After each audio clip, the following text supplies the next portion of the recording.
மேய்ப்பன் குரலை கேட்டு நானும் பின்தொடர்வே.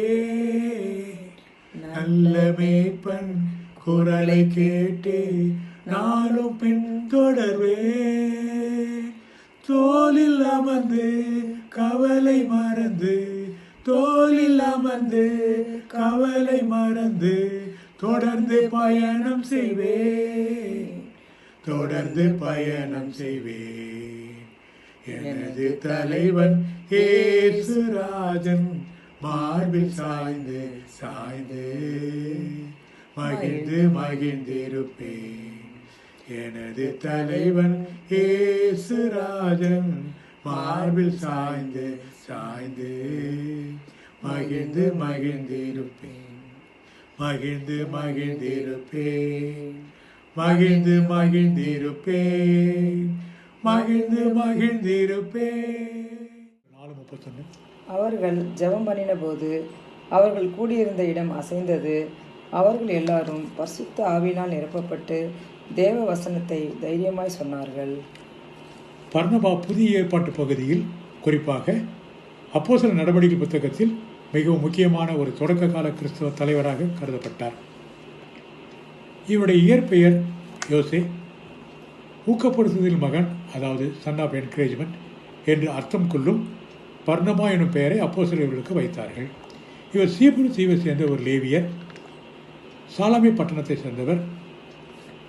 பர்னபா எனும் யோசே தன்னுடைய நிலத்தை விற்று கிரயத்தை கொண்டு வந்து அப்போஸ்தலர் காலடியில் வைத்தார். சவுல் என்று அழைக்கப்படுகிற பவுலை அப்போஸ்தலருக்கு அறிமுகப்படுத்தினார். அப்போஸ்தலர் 11:24.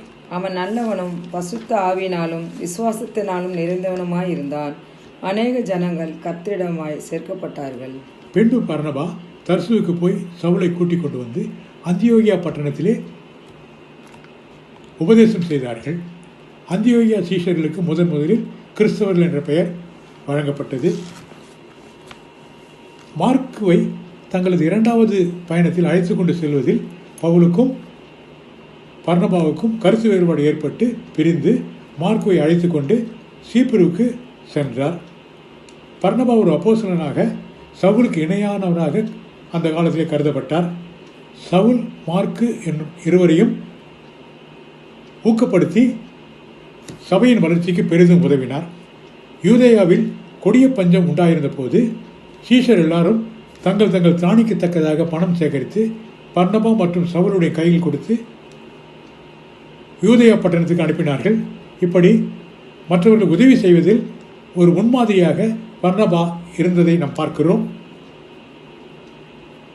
எல்லோரும் ஜெபித்து கொண்டிருந்த பொழுது பரிசுத்த ஆவியினால் வழிநடத்தப்பட்டு சீப்ருவுக்கு பர்னபா அனுப்பப்பட்டார். அங்கு கிபி 45 சாலமே பட்டணத்திலே சபை நிறுவப்பட்டது.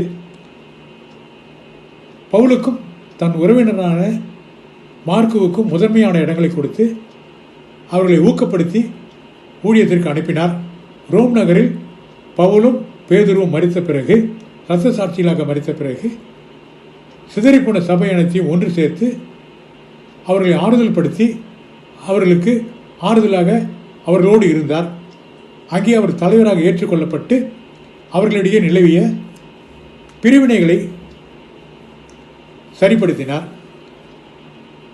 ரோம் நகரில் கிறிஸ்தவர்கள் மீண்டும் துன்பப்படுத்தப்பட்ட போது அங்கிருந்த ஊழியர்களையும் சீஷர்களையும் அழைத்து கொண்டு புற ஜாதிகளையும் அழைத்து கொண்டு எபேசு பட்டணத்துக்கு சென்றார்.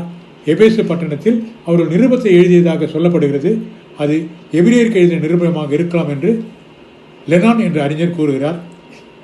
அப்பொழுது எபேசு பட்டணத்தில் சிறை வைக்கப்பட்டிருந்த தீமோத்தேயு விடுதலை பண்ணப்பட்டார். அவரை எபேசு பட்டணத்தின் கண்காணிப்பாளராக ஏற்படுத்திவிட்டு சீப்ரு தீவுக்கு திரும்பினார் பர்னபா. அப்பொழுது சீப்ரு தீவில் இருந்த சபையின் வளர்ச்சியை கண்டு யூதர்கள் மிகுந்த கோபம் கொண்டு எப்படியாவது பர்னபாவை அடித்து கொள்ள வேண்டும் என்று வகை தேடினார்கள். அவர்கள் பர்னபாவை பிடித்து கல்லெறிந்து கொன்றார்கள். பர்னபா இரத்த சாட்சியாக மரித்தார். மார்க் இதை யாருக்கும் தெரிவிக்காமல் சாலமே பட்டணத்திற்கு வெளியே ஒரு கல்லினால் ஆன கல்லறையில் பர்னபாவை அடக்கம் பண்ணினார். பிறகு அவர் கல்லறையின் அருகே கிபி 477 எயில் பர்னபா என்ற மடாலயம் கட்டப்பட்டது. பிரான்ஸ் நாட்டில் உள்ள டெலாலோஸ் நகரில் உள்ள செர்மின் என்ற தேவாலயத்தில் பர்னபாவுடைய கபாலமும் எலும்புக்கூடுகளும் வைக்கப்பட்டுள்ளது. இப்படியாக பர்னபா இரத்தசாட்சியாக மரித்து நமக்கு ஒரு முன்மாதிரி வைத்து சென்றிருக்கிறார். அவரை பின்பற்றி நாமும் மற்றவர்களுக்கு முன்முதாரணமாக இருந்து இயேசுவை மற்றவர்களுக்கு அறிவிக்க நாம் அழைக்கப்பட்டிருக்கிறோம். ஜெபம் செய்வோம். ஜெபம். நேற்றும் இன்றும் என்றும் மாறாத எங்கள் நல்ல ஆண்டவரே, கர்த்தாவே, இந்த பாடுகளின் காலத்திலே கூட சுவாமி நாங்கள் இந்த பர்னபாவை பற்றி நாங்கள் இணைய வழியின் மூலமாக மற்றவர்களுக்கு எடுத்து கூறும்படியாக இந்த நல்ல தருணத்தை கொடுத்தீரப்பா. உங்களான கொடி ஸ்தோத்திரம் கர்த்தாவே. நாங்கள் அவரை போல கர்த்தாவே இரத்த சாட்சியுள்ள பிள்ளைகளாக நாங்கள் வாழ்வதற்கு நீங்கள் கிருபை பாராட்டுங்க. விசேஷமாக கர்த்தாவே, இந்த பிராட்வே குருசேகரத்தின் மூலமாக ஆற்காட்டிலின் திருச்சபையின் மூலமாக நாங்கள் கூட ஒவ்வொரு நாளும் இந்த இணைய வழி மூலமாக உங்களுடைய பாடு மரணத்தை நாங்கள் தெரிந்து கொண்டு வருவதற்காக நன்றி ஏசப்பா. நீரே கர்த்தாவே, ஆரம்பம் முதல் முடிவு பண்ணி எங்களோடு இருந்தது போல எங்கள் குடும்பத்தோடும் இன்னும் கூட ஆண்டவரே இந்த லென்த்து காலத்தின் பாடுகளை நாங்கள் உணரக்கூடிய நீ சிலுவையில் அறிந்து மரித்து உயிர்த்தெந்து என்பதை கூட ஆண்டவரை நாங்கள் உணரக்கூடிய மக்களாக இருக்க கேள்வி செய்யுங்க. கர்த்தர் தாமே ஆதி முதல் இறுதி வரை எங்களோடு இருந்து நினைத்தது போல இனி வரும் காலங்களிலும் எங்கள் எல்லா காரியத்திலும் இந்த கிருபையும் தயவும் எங்களோடு இருந்து எங்களை ஆசீர்வதிக்க வேண்டும். ரட்சகர் மீட்பருமாகிய இயேசு கிறிஸ்துவின் நேற்று என்பது நாம் ஜெபம் கேட்கலாம் ஆண்டவரே. ஆமென்.